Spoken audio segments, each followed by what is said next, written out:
O que acontece conforme você ganha a experiência de mergulho?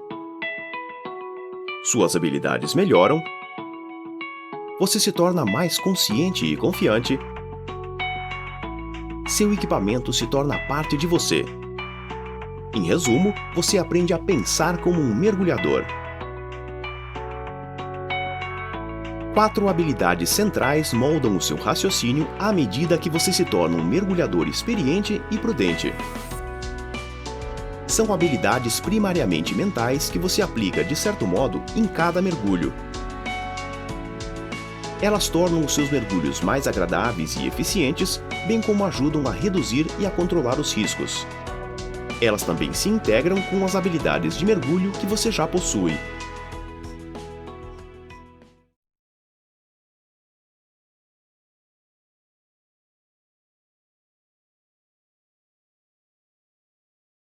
Todo mergulho possui um único objetivo primário que nunca muda. Este objetivo é que todos os mergulhadores retornem em segurança. É algo um tanto óbvio, mas esquecer-se disto pode resultar em graves problemas para os mergulhadores. Um objetivo secundário é qualquer coisa que você queira fazer além de retornar em segurança. Tirar fotos, explorar um naufrágio ou aprender uma habilidade nova como mergulhar à noite. O maior erro envolvendo os objetivos secundários é se esquecer de que eles são apenas secundários. Acidentes já ocorreram quando mergulhadores excederam os limites planejados tentando alcançar um objetivo secundário. Eles pensaram que não havia problema em exceder um pouco os limites porque já estavam quase atingindo o objetivo. Evite cometer estes erros. Quando você ou o seu dupla atingem um limite planejado, é hora de subir. Mantenha os objetivos secundários em segundo plano. Seguir prioridades é a marca registrada de um bom mergulhador.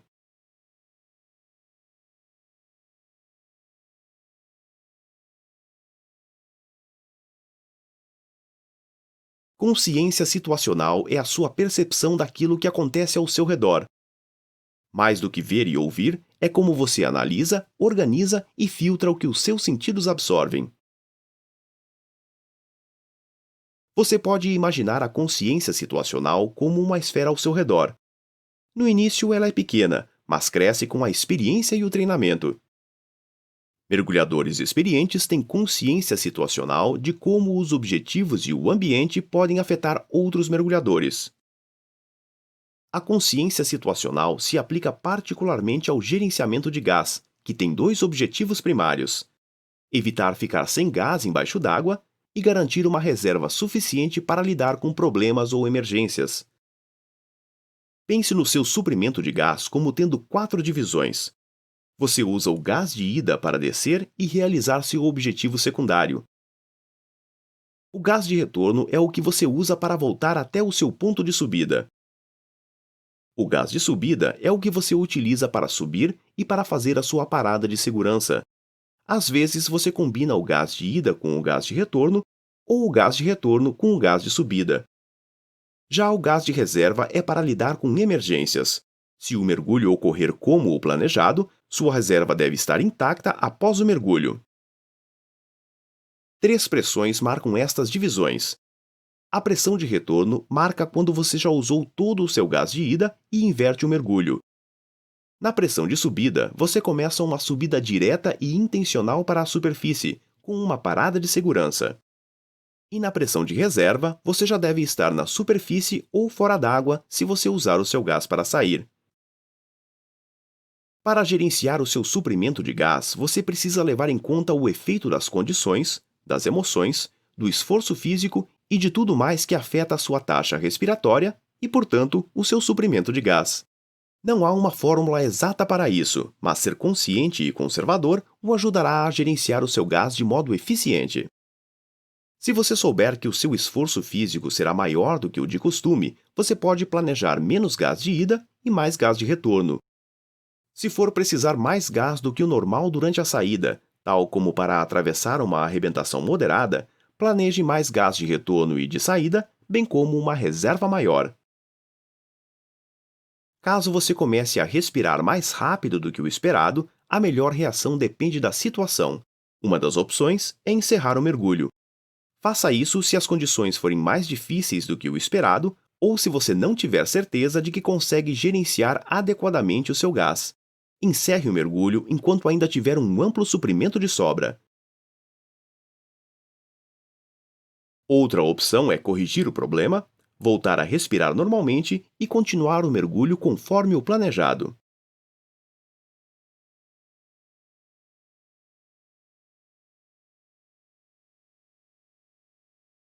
Se a sua respiração só estiver um pouco rápida, você pode continuar o mergulho até atingir a pressão de retorno. Mas só faça isso se você não for se cansar demais e se você voltar a respirar normalmente após inverter o mergulho. Um exemplo comum é nadar contra uma correnteza moderada. Na dúvida, seja conservador. Lembre-se de que o objetivo primário de todo o mergulho é retornar em segurança. Ficar com menos gás do que o desejado é algo que a maioria dos mergulhadores enfrenta vez ou outra. Isto pode criar uma dinâmica psicológica que transforma em um problema aquilo que deveria ser apenas um inconveniente. Vamos analisar o que acontece. Um mergulhador com menos gás do que o desejado se sente pressionado pelo tempo se esgotando. A tendência natural é se apressar nadando mais rápido, mas isso só aumenta o consumo do gás, o que pressiona ainda mais o mergulhador. Então o mergulhador acelera o ritmo, o que o faz respirar ainda mais rápido. Fora o consumo mais rápido do restante do gás, isto traz consigo o risco de exaustão. A reação correta é ir mais devagar. Levará mais tempo para cobrir a mesma distância, mas você consome menos gás porque respira mais lentamente. Se puder, suba um pouco. Uma diferença de meros 3 metros, 10 pés, já irá reduzir a taxa de consumo de gás. Na pressão de subida, comece a subir onde quer que você esteja. Não arrisque ficar sem gás embaixo d'água. É sempre melhor nadar na superfície do que ficar sem gás embaixo d'água. Além do consumo do gás, a consciência situacional se aplica a qualquer coisa ao seu redor que possa afetá-lo. Monitore conscientemente os seguintes aspectos conforme você desenvolve e mantém uma consciência situacional efetiva: tempo sem parada, ambiente, equipamento, perigos, profundidade, navegação, orientação e localização, condição e localização do dupla e o seu objetivo secundário. Pode parecer muita coisa para se prestar atenção, mas de certa forma você já faz muito disso tudo. Na próxima subseção, você também aprenderá como priorizar a sua consciência situacional quando problemas ocorrerem.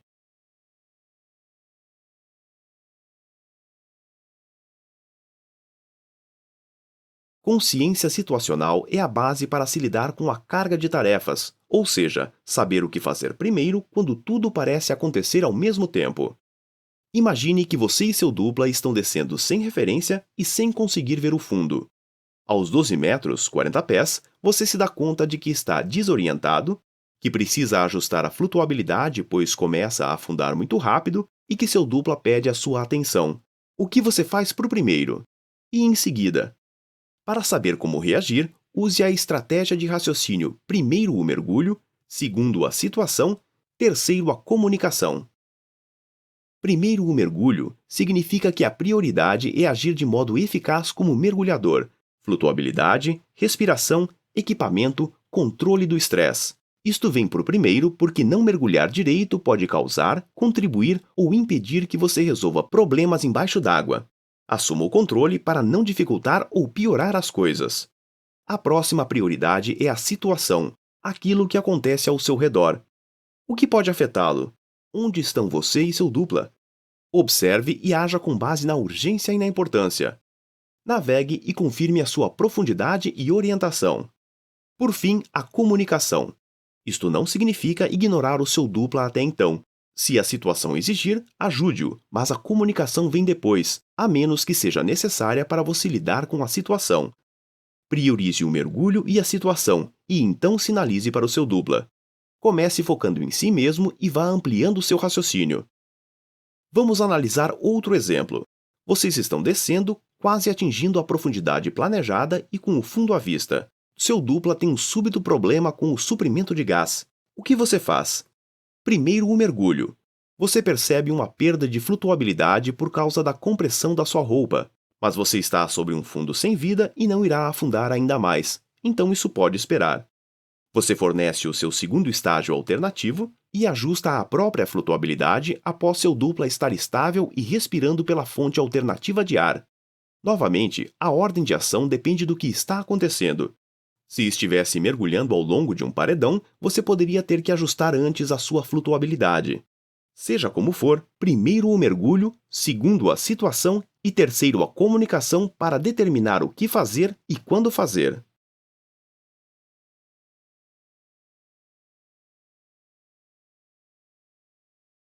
Um dos aspectos de ser mergulhador é aceitar que problemas vão acontecer.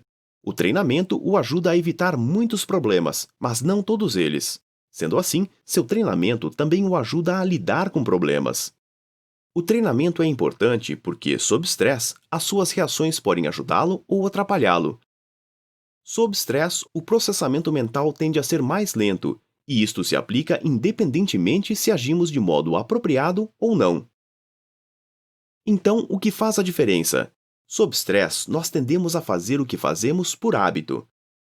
Maus hábitos contribuem para reações ineficazes que pioram a situação, aumentam o estresse, prejudicam ainda mais o raciocínio e, portanto, a sua capacidade de resolver o problema.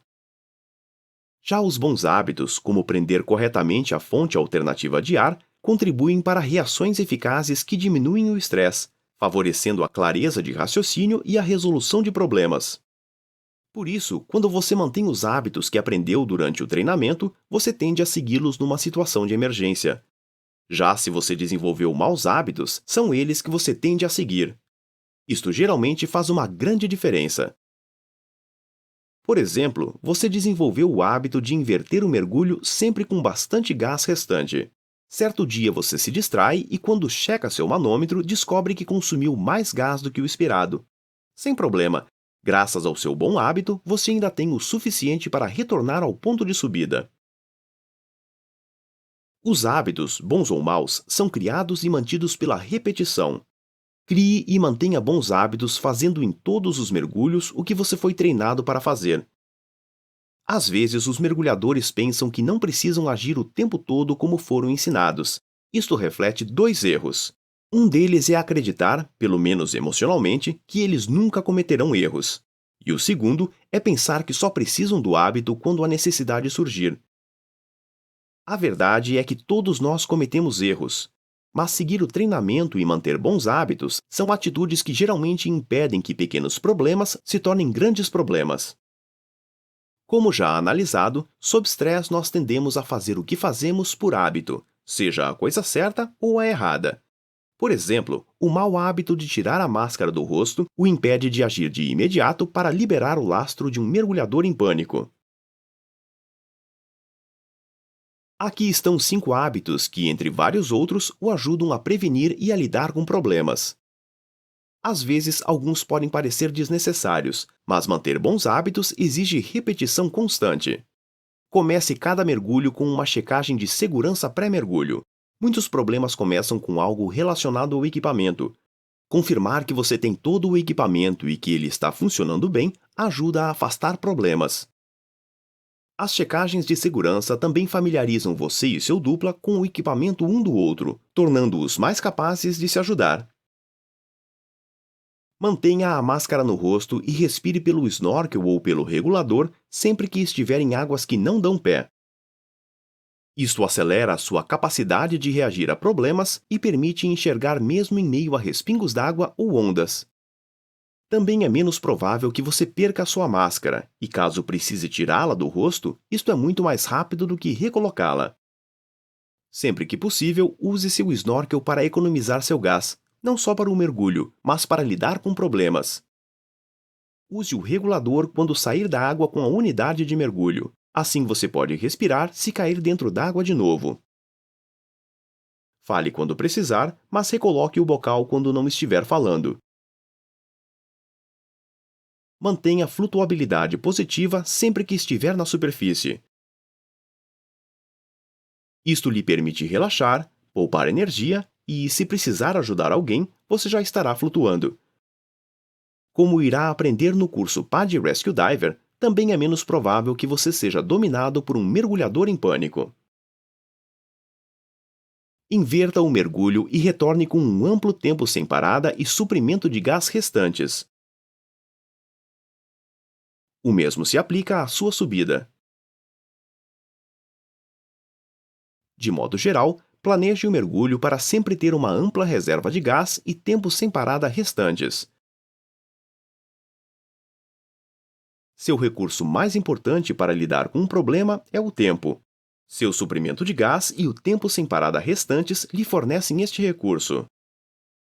Planeje para o retorno mais do que você pensa que irá precisar, porque um dia você possivelmente terá que usar esta reserva.